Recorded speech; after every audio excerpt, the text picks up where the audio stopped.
Sekarang ni kita dalam dilema sama ada cucuk vaksin tu kita boleh record ataupun tak. Sekejap orang cakap boleh record, sekejap orang cakap tak boleh record. Mana satu?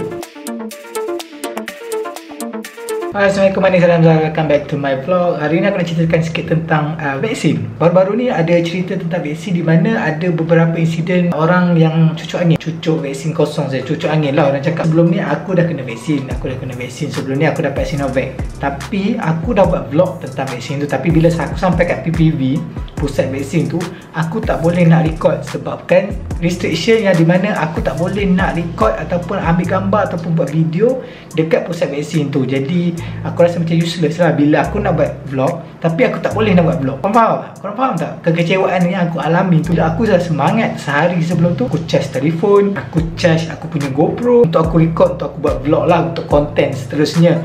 Jadi aku dengan semangatnya malam sebelum tu aku charge dulu penuh-penuh, siap penuh 2 biji kamera pula tu dengan G7 Mark II aku ni, GoPro lagi lah. Aku charge dua-dua untuk vaksin. Sekarang aku baru je sampai. Tak tahu masa video ni okey ke tak.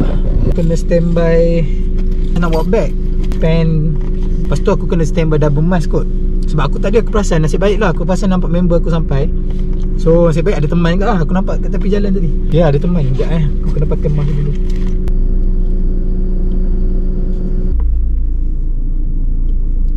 Macam mana rupa aku tak tahu. Double mask ni tak pernah tengok. Okay. Cun. Okay, let's go.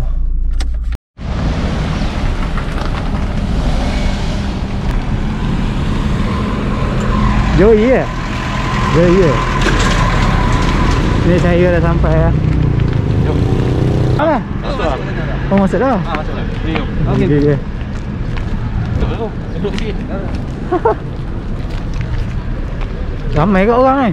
Aku tengok dia, ramai gila. Tu yang beratur tu semua tu. Aku kan rambut sampai lupa pakai kasut. Kelang kabut sampai lupa pakai kasut.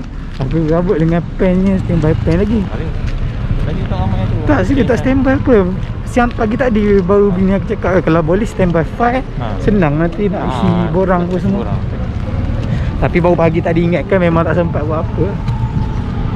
Saya aku lalu kat belah sana tengok macam ada tempat drive thru kan. Yang drive tu second dose. Oh, second dose lah. Aku second dose ni. Aku tak boleh nak record. Bila sampai kat pusat tu dah lah dengan abang yang jaga tu garang gila. Tegas lah, bukan garang macam mana nak jaga orang yang datang tu dapatkan vaksin tu. Tapi aku kecewa jugalah bila dapat ada tu papan tanda ke apa, tahu orang panggil tu, bukan kertas. Dia lekatkan kat tiang kan, dia cakap no photo, no video, please respect us. Aku dengan rendah diri yang redanya buatlah vlog, buatlah apa, tak record lah apa-apa. Walaupun ada sikit lah aku terrecord sebab aku tak perasan ke benda tu kan.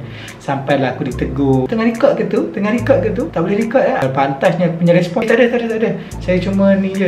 Padahal aku tengah record masa tu, aku tak tahu yang benda tu tak boleh record. Semalam 23 hari bulan KJ ada Khairi Jamaluddin lah, dia ada isukan tentang perkara ni yang kita ni boleh record pengambilan vaksin tu. Maknanya kita masa kita tengah inject tu kita boleh record untuk pastikan kita ni telah divaksin dengan proper. Beberapa hari lepas ada 3 isu vaksin kosong. Mana orang yang kena cocok vaksin tu adalah vaksin yang dicocok kosong. Maknanya masuk je jarum tapi vaksin tak ditekan. Ada kesilapan, bukan kecuaian, mungkin nurse tu dah letih kerja ke apa kan. Dia macam dia cucuk, dia ingat dia dah tekan tapi rupanya dia tak tekan. Tu masalah. Sekarang kita pun rasa takut sama ada kita ni anggap kita ni dah kena vaksin lah tapi sebenarnya tak kena vaksin lagi. Itu isu dia sekarang. So KJ ada keluarkan satu kenyataan di mana kita boleh record video masa kita ambil vaksin. Tetapi aku ada baca pula tentang isu vaksin ni juga. Nampak tak? Aku tak tahulah, aku rasa boleh kot, korang boleh baca kot.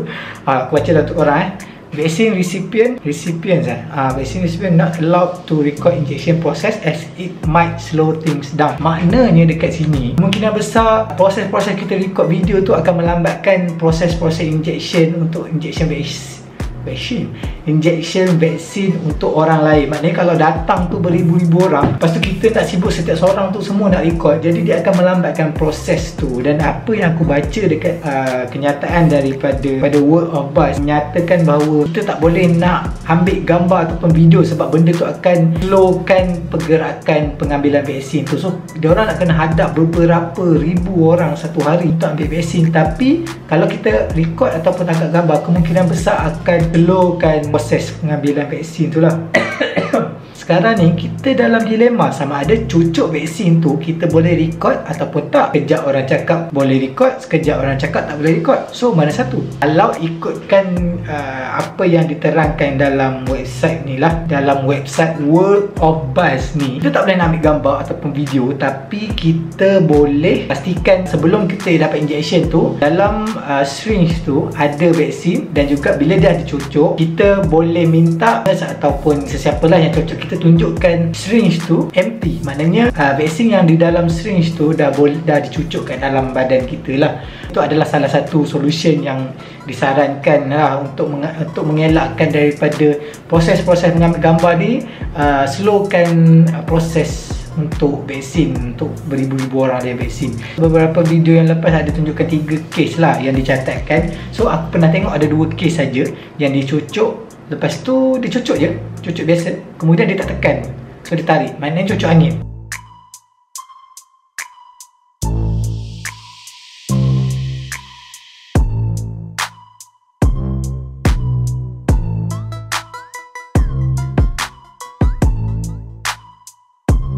Itu yang merisaukan sekarang ni. Aku pun risau juga sebab aku, masa aku vaksin hari tu, aku tak tengok tau. Aku takut, bukan takut lah, aku memang macam aku takkan tengok lah jarum panjang tu masuk dalam badan aku. Mungkin dah vaksin kot, aku think positif lah. Maknanya memang aku dah vaksin dah masa tu. Tak wakil je lah, aku anggap benda tu memang dah ada. Sedikit side effect yang aku terima lah, berdenyut-denyut dekat aku punya bahu. Nak angkat tangan ni pun sakit apa semualah. Ada rasa sedikit kebas, lengur-lengur tangan belah kiri ni sebab aku cucuk belah kiri kan. Benda tu aku rasa macam normal lah. Aku balik, aku dah rehat sekejap kan, tidur. Sebab apa yang disarankan untuk lepas aku dapat Sinovac ni, kena banyak minum air. Sebabnya benda tu akan efek kita lah, maknanya cepat kering apa semua. Benda tu betul tau. Walaupun aku minum air sebelum aku tidur tu, masa aku tengah tidur aku dapat rasakan tekak aku sakit macam nak demam. Tapi dia tak demam. Lepas 5 minit aku terjaga, aku bangun kejap aku rasa macam nak demam, sakit tekak kan. Lepas 5 minit lepas tu aku dah tak rasa apa-apa dah. Aku tak rasa macam nak demam langsung. Dia benda tu come back to normal. Tapi kesan dia serius, aku cakap dia tak semua orang boleh kena tak. Sebab aku tanya member aku, memang dia tak rasa apa-apa, dia tak ada rasa side effect langsung. Tapi untuk aku ada rasa side effect tu bila setiap dalam tempoh 3 hari hingga 5 hari jugalah. Setiap malam aku akan rasa lengur-lengur, sakit-sakit badan sikit, macam bisa-bisa badan sikit lah, macam nak demam tapi tak demam sebenarnya. Bila kita rasa lengur-lengur tu, kita rehat sekejap, kita bangun, dah okey dah. Tapi setiap malam dia akan ulang-ulang macam tu. Lepas tangan korang tak boleh nak angkat. Bila nak angkat macam tu, rasa macam tempat yang korang kena inject tu rasa berdenyut-denyut. Apa yang aku baca, vaksin untuk Pfizer ataupun Pfizer lah, Pfizer masa 7 hari untuk dia take effect. Take effect aku tak silap aku lah. Tapi untuk Sinovac dan juga AstraZeneca, dia ambil masa 14 hari. So korang kena jagalah, jaga diri dalam tempoh 14 hari tu. Jaga diri betul, jaga jarak, jaga SOP semua. Vaksin tu bertindak balas dan juga menghasilkan sistem antibody ataupun immunity yang lebih baik lah. Spesifik lah, so aku tak juga nak cakap. Second dose mungkin dalam tempoh 3 minggu. Bukan mungkin, memang dalam tempoh 3 minggu selepas tarikh aku punya vaksin. Mungkin next week aku punya tarikh vaksin untuk second dose. Second dose apa yang dicadangkan oleh orang yang jaga dekat pusat vaksin tu, sama ada drive thru ataupun walk in. Ikut korang lah, ikut korang sama ada korang nak drive thru ataupun walk in. Cuma beza dia, drive thru korang kena bawa driver. Maknanya korang duduk belah kiri ataupun duduk belah belakang lah. So nanti korang drive thru, nanti tinggal doktor ataupun nurse inject je korang. Priority tu memang perlulah, memang korang kena bawa seorang driver.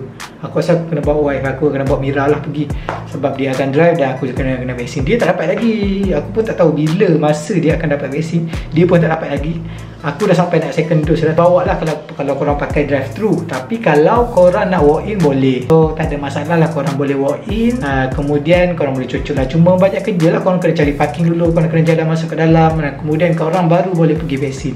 Sebab masa sebelum korang pergi vaksin untuk dos pertama tu, banyak proses tau. Proses dia ada, aku tak silap aku, ada 1, 2, 3, 4, 5, 6, 7, 8 checkpoint korang kena hadap. Korang kena pergi 8 checkpoint sebelum korang boleh cucuk vaksin. Ini checkpoint yang ke-8 tu adalah checkpoint di mana korang kena vaksin. Kemudian sambung checkpoint ke-9, tempat korang ambil IC dan juga bergambar tu checkpoint ke-10. Okey. Bapak. Ada apa dah? Ya, jalan dulu. Okey, boleh dah. Boleh. Senang gitu. Jawab ni kena cucuk. Okay, selesai. kita punya first dose vaksin. Jumpa 31 Julai. Checkpoint yang keempat, korang kena isi banyak borang. Tu untuk dos pertama. Tapi kalau untuk dos kedua, korang cuma walk in, ikut dia punya line, and then korang just vaksin saja. Just ambil vaksin je, tak perlu banyak proses lah, sebab dia dah dos kedua. So tak ada benda yang korang nak kena isi.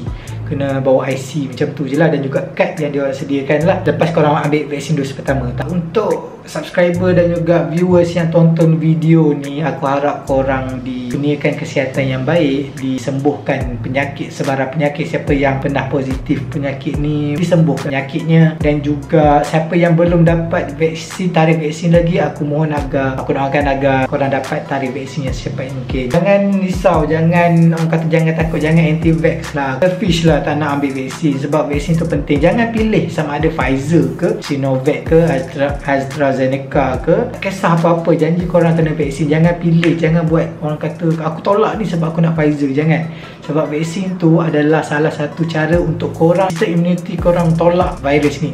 Kemungkinan korang akan kena juga, macam ada beberapa kes sebelum ni, kemungkinan korang akan kena juga kalau korang di persekitaran yang orang cakap ramai positif. Chance kena tu memang ada lah sikit, tapi kurang lah percentage dia kalau dibandingkan dengan korang yang belum ambil vaksin lagi. So jangan lupa ambil vaksin dan juga jaga kesihatan korang. Kalau boleh kita nak free macam dulu, kita nak bebas macam dulu. So apa pendapat anda? Boleh record ke tak boleh record? Apa kepentingan untuk korang? Sama ada benda ni bagus ke ataupun tak? Sama ada korang rasa lebih prefer benda tu elok di record, ataupun lah tak payah record pun tak apa, tak ada kegunaan pun untuk aku kan. Macam mana side effect dia yang korang rasa lepas kena vaksin tu? Boleh share dengan aku ataupun dengan viewers yang lain. My name is Adi Hamzah. See you in the next video. Peace.